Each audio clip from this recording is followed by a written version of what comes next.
Nursing Shortages by Allison Irwin and Alden. A quick overview of the items being presented in our presentation. First, the introduction and reasons resulting in staffing shortages. Barriers to overcome challenges. Overcoming challenges. Professional nurse involvement. And to wrap it up, our conclusion. According to the American Nurses Association, a survey was given to 220,000 registered nurses from 550,000 hospitals in 13,000 different units across the United States. A nurse response rate to every survey was an astounding 70%. Survey results highlighted severe nursing shortages to include serious issues in staffing ratios, retention rates, error rates, and quality of life for nurses and impacts to the quality of care for patients. The American Nurses Association survey reported that 43% of RNs work overtime and 54% of RNs responded that they do not spend sufficient time with their patients. A troubling trend is that the scenario of nurses working longer hours and spending insufficient time with their patients is only increasing as the nursing shortage increases as well. The impacts of nursing shortages. According to the survey, RNs responded to inadequate staffing by stating the following impacts. Medication errors rise. Due to a violation of one of the 5 rights to medication administration, which is right patient, right drug, right dose, right time, and right route. Also, patients' complaints rise. Patients deny receiving quality and efficient care from the nursing staff. Also, nurses become fatigued or burned out.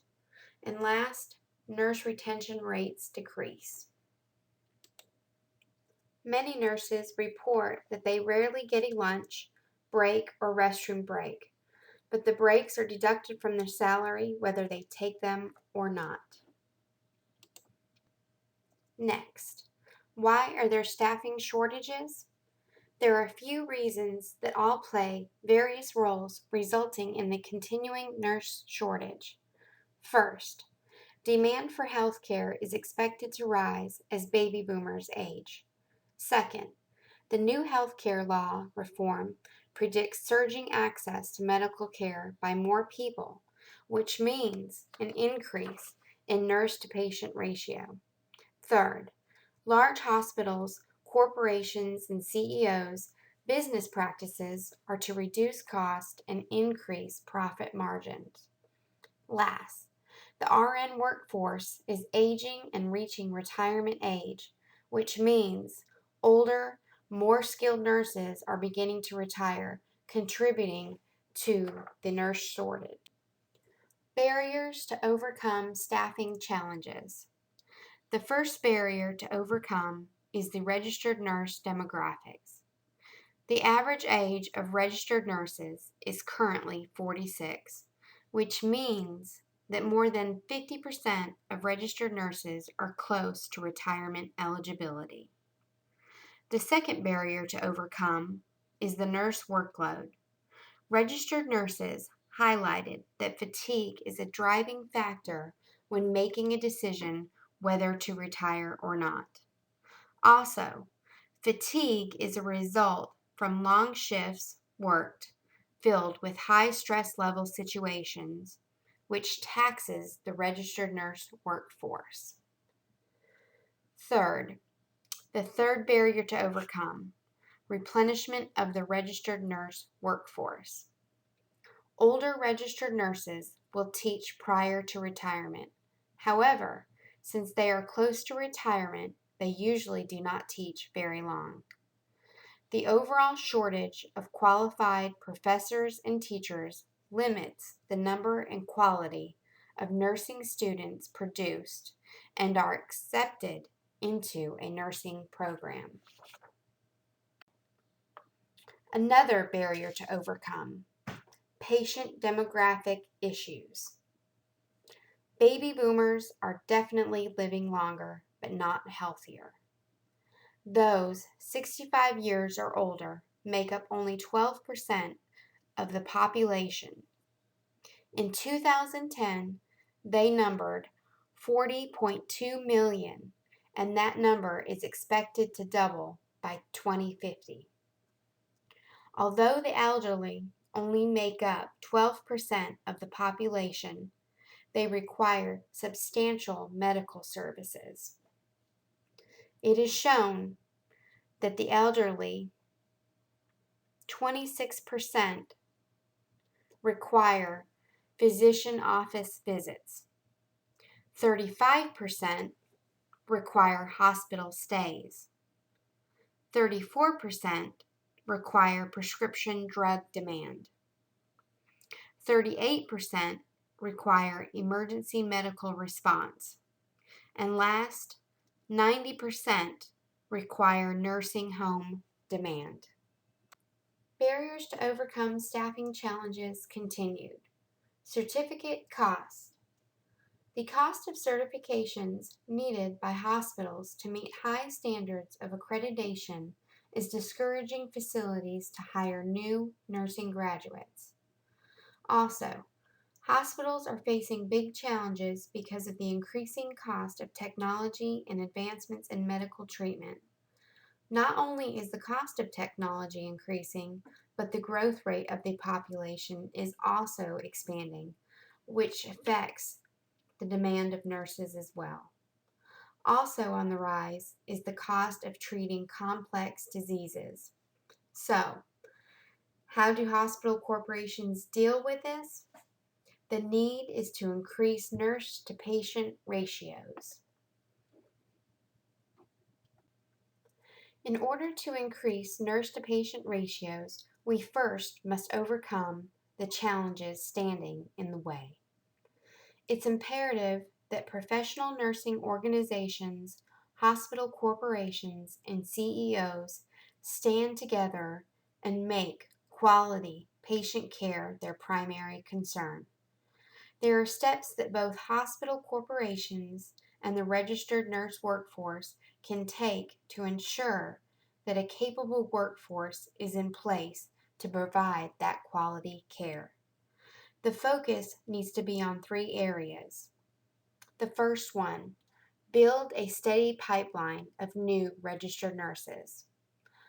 Hire more staff, including registered nurses, support staff, certified nurses' aides, and etc. Improve quality of life efforts for staff. In order to increase a steady pipeline of new registered nurses, it's imperative that patient safety and care be the primary role of the registered nurse. Nursing organizations like the American Nurses Associations and the STTI Honor Society of Nursing have increased the ability to provide adequate therapeutic regimens to each individual patient by doing the following: sanction recruiting advertising campaigns. Second, establish information websites and media promotions to alert adults to the nationwide nursing shortage to encourage them to consider a nursing career. And last, scholarships are offered because nursing programs' costs exceed normal tuition. So now that the pipeline is in place, now what? Nurse-to-patient ratio is one of the most effective measuring sticks to determine if a registered nurse is going to be able to provide quality care. Adequacy of management for patient admittance should be established throughout the national industry to ensure an effective nurse-to-patient ratio. What does a good ratio look like? According to Senator Barbara Boxer's National Nursing Shortage Reform and Patient Advocacy Act from April 2013, effective ratios would be 1:1 on trauma and perioperative units, 1:2 in critical care, 1:3 in emergency departments, 1:4 on med surgical units, 1:5 on rehabilitation units, and last, 1 to 6 in well baby nursery units. With an industry nurse to patient standard identified, there are a few other areas that can be improved upon. Hospital corporations and CEOs should hire more support staff such as CNAs, techs, and nurse externs. This will free up registered nurses to focus on patient care while allowing nurses to select a more effective work schedule. Registered nurses should receive more financial compensation for working long hours and shifts. Overall improvements in compensation and more flexibility in work schedule will improve retention rates while encouraging and attracting future nursing students. In order to help overcome challenges, it's imperative that there be professional nurse involvement. In order to do so, one must organize local nursing associations by providing environments for registered nurses to bond with one another. They must also discuss conflict and strategies to overcome them. Second, nursing associations for local individual hospitals play a role in professional nurse involvement. They first can raise money for complex disease treatments. They can promote the career of registered nurses through websites, media, outreach, and campaigns. And third, allow local younger adults from high school graduates to view nursing benefits and encourage them to choose nursing as a career. Professional nurse involvement also includes nursing advocacy, which instills leadership and provides opportunities for registered nurses to fix and prevent nursing shortages for the future and improve patient care. It also allows legislative opportunities, which support legislation to improve patient care for the workplace. Nurses can also become legislative representatives and campaign healthcare legislation. It's very evident that a troubling trend of nursing shortages will continue to increase unless proper implementation is put into place to adequately recruit and retain nurses. Barriers that challenge nurse shortages can be overcome with opportunities implemented by professional nurse involvement. Without effectively regulating nurse to patient ratios, nurses will continue to be stressed, overworked, and fatigued. Although short staffing is a challenge in nursing, it can be overcome and is in the process of ensuring patient safety and adequate care nationwide.